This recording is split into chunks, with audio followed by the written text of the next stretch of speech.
नमस्कार, मैं हूं आलोक और आप देख रहे हैं सत्यहिंदी.com। आइए नजर डालते हैं अब तक की सुर्खियों पर। अग्निवीर योजना को लेकर पिछले काफी दिनों से चल रहे विवाद के बीच केंद्र सरकार ने एक बड़ा फैसला किया है। गृह मंत्रालय की ओर से कहा गया है कि अग्निवीरों को केंद्रीय पुलिस बलों में नौकरी मिलेगी। साथ ही पूर्व अग्निवीरों के लिए 10% पद आरक्षित रहेंगे। फिजिकल टेस्ट से भी पूर्व अग्निवीरों को छूट मिलेगी और CISF में भी 10% पद आरक्षित रहेंगे। वहीं CISF की महानिदेशक नीना सिंह ने बताया कि CISF ने भी इस संबंध में सभी तैयारियां कर ली हैं। राहुल गांधी ने सोशल मीडिया प्लेटफॉर्म X पर पोस्ट शेयर किया, जिसमें उन्होंने कहा कि मणिपुर में हिंसा भड़कने के बाद से मैं तीसरी बार यहां आया हूं, लेकिन दुर्भाग्य है कि यहां की स्थिति में कोई सुधार नहीं आया है। आज भी राज्य 2 भागों में बटा हुआ है। राहुल ने जो वीडियो शेयर किया है उसमें देखा जा सकता है कि जिरीबाम राहत शिविर में एक महिला राहुल से सुरक्षा की गुहार लगा रही है। वो कह रही है, सर हमें सुरक्षा चाहिए, हम घर जाना चाहते हैं। जब राहुल गांधी का काफिला बैरिकेड वाली सड़कों से गुजरता है तो उस वक्त एक व्यक्ति कहता सुनाई दिखाई दे रहा है कि यहाँ बम ब्लास्ट हुआ है। राहुल गांधी ने कहा कि प्रधानमंत्री को व्यक्तिगत रूप से मणिपुर का दौरा करना चाहिए, लोगों की समस्या को सुनना चाहिए और शांति की अपील करनी चाहिए। विश्व जनसंख्या दिवस को लेकर गुरुवार देश में कई जगहों पर जागरूकता अभियान चलाया जा रहा है। इसी बीच केंद्रीय मंत्री गिरिराज सिंह ने इसे लेकर देश में जनसंख्या बढ़ने को लेकर बयान दिया है। केंद्रीय मंत्री गिरिराज सिंह ने कहा, चाहे हिंदू हो या मुस्लिम, सिख हो या ईसाई, बौद्ध हो या जैन, देश में 147 जिले ऐसे हैं जहां की जनसंख्या तेजी से बढ़ रही है। हिंदू महिलाओं की फर्टिलिटी रेट कम है और मुस्लिम महिलाओं की फर्टिलिटी रेट लगभग 1.25% अधिक है। इस वजह से यह देश में एक सामाजिक विषमता का भी सवाल है कि अब एक कड़ा कानून लागू किया जाना चाहिए। बिहार के मुख्यमंत्री और जनता दल यूनाइटेड के अध्यक्ष नीतीश कुमार के करीबी माने जाने वाले पूर्व IAS अधिकारी मनीष वर्मा को बड़ी जिम्मेदारी सौंपी है। नीतीश कुमार ने उन्हें JDU का राष्ट्रीय महासचिव बनाया है। कयास लगाया जा रहा था कि मनीष वर्मा को नीतीश की पार्टी बड़ी जिम्मेदारी दे सकती है। ऐसे में गुरुवार को कयासों का दौर खत्म हो गया। ओडिशा कैडर के पूर्व IAS अधिकारी मनीष वर्मा ने मंगलवार को ही नीतीश कुमार की जनता दल यूनाइटेड का दामन थामा था। आम आदमी पार्टी के महामंत्री व राज्यसभा सांसद डॉक्टर दीपक पाठक ने कथित शराब घोटाले मामले में ED को लेकर बड़ी बात कही है। उन्होंने कहा कि ED मनी ट्रेल साबित करने में फेल हो चुकी है। राज्यसभा सांसद डॉक्टर संदीप पाठक ने कहा कि कोर्ट ऑर्डर के मुताबिक ED अभी तक चुप है, यह बताने में कि कथित शराब घोटाले का पैसा गोवा इलेक्शन में कहां इस्तेमाल हुआ है। उन्होंने बताया कि ऑर्डर में लिखा गया है कि CM अरविंद केजरीवाल और आम आदमी पार्टी के खिलाफ अब तक कोई सबूत नहीं मिला है। कहा कि कोर्ट ऑर्डर के मुताबिक ED की नीयत में खोट है और पक्षपातपूर्ण बर्ताव कर रही है। नीट पेपर लीक केस में CBI को बड़ी सफलता हाथ लगी है। पिछले कई दिनों से CBI की टीम जिसे तलाश रही थी वो आखिरकार पकड़ा ही गया। CBI ने झारखंड से रॉकी उर्फ राकेश को गिरफ्तार किया है। आज उसे पटना में अदालत के समक्ष पेश किया गया। कोर्ट ने रॉकी को 10 दिन अपनी रिमांड में रखने की इजाजत CBI को दे दी है। बताया जा रहा है कि रॉकी नेपाल भागने की तैयारी में था। इसी बीच गुप्त सूचना के आधार पर CBI ने उसे दबोच लिया। बता दें कि पेपर लीक गैंग के मास्टरमाइंड संजीव मुखिया के भांजे राकेश उर्फ रॉकी ने झारखंड से नीट के पेपर उड़ाने की साजिश रची थी।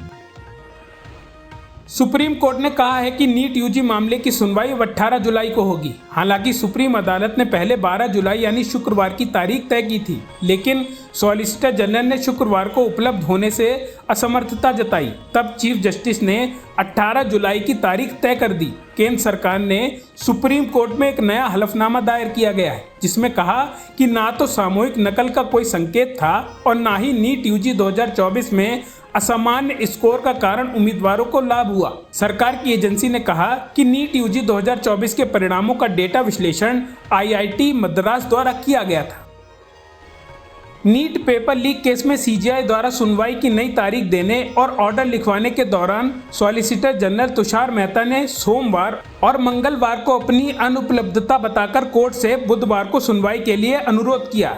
तभी वरिष्ठ वकील जे नेदम्पारा, जो छात्रों के एक समूह की एक याचिका का प्रतिनिधित्व कर रहे हैं, उन्होंने कहा कि वे बुधवार के लिए राजी हैं। इसी पर सीजीआई चंद्रचूड़ बिगड़ गए और वकील नेदमपारा से पूछ डाला, एक सेकंड मिस्टर नेदमपारा, जज आप नहीं हैं, सौभाग्य से जज मैं हूं, आप खामोश रहें। इसके बाद सीजीआई ने कहा कि बुधवार को छुट्टी है, इसलिए मामले की अगली सुनवाई अब गुरुवार यानी 18 जुलाई को होगी।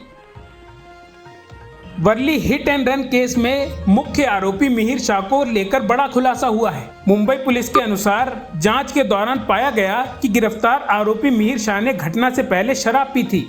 पुलिस ने कहा कि घटना वाली रात मिहिर शाह ने 2 अलग अलग जगहों पर अत्यधिक मात्रा में शराब पी थी। पुलिस ने कहा, जांच में पता चला है कि जुहू इलाके में स्थित वाइस ग्लोबल तापस बार में शराब पीने के बाद आरोपी मिहिर शाह ने मलाड और बोरीवली के बीच एक अन्य जगह पर शराब पी। इसी बीच दिन में वर्ली हिट एंड रन मामले में दोनों आरोपी ने कथित तौर पर अपराध में अपनी भूमिका कबूल कर ली और वे मुंबई पुलिस की हिरासत में हैं। कांग्रेस महासचिव व वायनाड से पार्टी की उम्मीदवार प्रियंका गांधी ने मणिपुर मुद्दे को लेकर केंद्र सरकार पर निशाना साधा है। एक्स पर नेता प्रतिपक्ष राहुल गांधी के मणिपुर दौरे का वीडियो पोस्ट करते हुए उन्होंने लिखा, मणिपुर को अस्थिर हुए 1 साल होने से ज्यादा हो चुका है। यहाँ के लोग हिंसा, हत्या, दंगा और विस्थापन झेल रहे हैं। हजारों मासूम राहत कैंप में रहने को मजबूर हैं। आखिर प्रधानमंत्री मणिपुर अपना मुंह कब खोलेंगे? आखिर सरकार ने मणिपुर में शांति के प्रयास क्यों नहीं किए? नेशनल कॉन्फ्रेंस के उपाध्यक्ष उमर अब्दुल्ला ने गुरुवार को जम्मू कश्मीर में विधानसभा चुनाव कराने को लेकर प्रतिक्रिया दी है। उमर अब्दुल्ला ने कहा, जम्मू कश्मीर में असामान्य स्थिति नहीं है। क्या यहाँ हालात 1996 से भी बदतर हैं? अगर हाँ, तो उन्हें चुनाव नहीं कराने चाहिए। अगर वे इन हमलावर ताकतों के सामने झुकना चाहते हैं तो चुनाव ना कराएं। अगर आपको हमारे सशस्त्र बल और पुलिस की श्रेष्ठता साबित करने से ज़्यादा उग्रवादी की सर्वोच्चता साबित करनी है तो चुनाव ना कराएं। हरियाणा में आगामी विधानसभा चुनाव में आईएनएलडी और बीएसपी के बीच गठबंधन की औपचारिक घोषणा गुरुवार को चंडीगढ़ के पास मोहाली में की गई है। पिछले हफ्ते मायावती ने गठबंधन की अनुमति दी थी। आईएनएलडी महासचिव अभय सिंह चौटाला और बीएसपी के राष्ट्रीय संयोजक आकाश आनंद ने इस मौके पर कहा कि अन्य समान विचारधारा वाले सामाजिक और राजनीतिक संगठनों से भी हम हाथ मिलाएंगे। आकाश आनंद ने कहा कि बीएसपी आईएनएलडी गठबंधन का सीएम चेहरा अभय सिंह चौटाला होंगे। दोनों नेताओं ने कहा कि आईएनएलडी कुल 90 विधानसभा सीटों में से 53 सीटों पर चुनाव लड़ेगी, जबकि बसपा शेष 37 सीटों पर चुनाव लड़ेगी।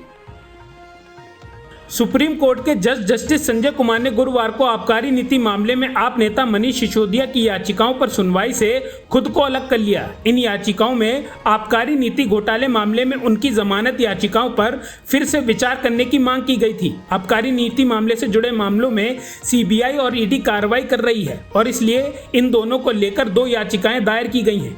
पिछले महीने शीर्ष अदालत ने कथित दिल्ली शराब नीति घोटाले से संबंध में सीबीआई और ईडी द्वारा दर्ज मामलों में सिसोदिया की जमानत याचिका पर विचार करने से इनकार कर दिया था।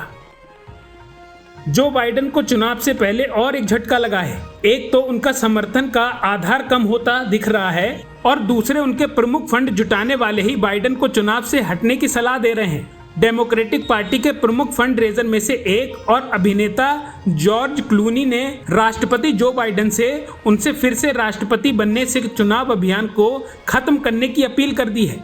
जॉर्ज क्लूनी की यह अपील तब आई है जब जो बाइडेन का राष्ट्रपति चुनाव अभियान लड़खड़ाता हुआ दिख रहा है। उत्तर प्रदेश में लगातार हो रही बारिश और नेपाल से छोड़े गए पानी के चलते बाराबंकी जिले में सरयू नदी खतरे के निशान से 52 सेंटीमीटर ऊपर बह रही है, जिससे दर्जनों गांव जलमग्न हो गए हैं। इसकी वजह से बाढ़ में फंसे हुए लोगों को रेस्क्यू करके निकाला जा रहा है। पीलीभीत में शारदा के तेज बहाव से पीलीभीत मैलानी रेलवे का साइड हॉल्ट के पास पुलिया टूट गई है। रेलवे पटरी दोनों सिरों से सहारे लटकी हुई है। वहीं शाहजहांपुर में भी नागरिक प्रशासन द्वारा मांगी गई सहायता के लिए सेना की सूर्य कमान ने गर्रा और खन्नौर नदियों में बढ़ते जलस्तर के बाद लोगों की मदद की। अब तक 112 महिलाओं और 73 बच्चों सहित 264 नागरिकों को बचाया जा चुका है। 2025 में चैंपियंस ट्रॉफी श्रीलंका या यूएई में आयोजित की जा सकती है, क्योंकि भारत ने टूर्नामेंट के लिए पाकिस्तान की यात्रा करने से मना कर दिया है। भारतीय क्रिकेट कंट्रोल बोर्ड के सूत्रों के हवाले से न्यूज एजेंसी एनआई की खबर है कि भारत आईसीसी के चैंपियंस ट्रॉफी श्रीलंका या दुबई में आयोजित करने का अनुरोध कर सकता है। बीसीसीआई के एक सूत्र ने कहा, भारत चैंपियंस ट्रॉफी 2025 के लिए पाकिस्तान की यात्रा नहीं करेगा। आईसीसी ने अपने मैच दुबई या श्रीलंका में आयोजित करने के लिए कहा। अब तक की सुर्खियों में बस इतना ही। आगे की खबरों के लिए बने रहिए सत्यहिंदी.com पर।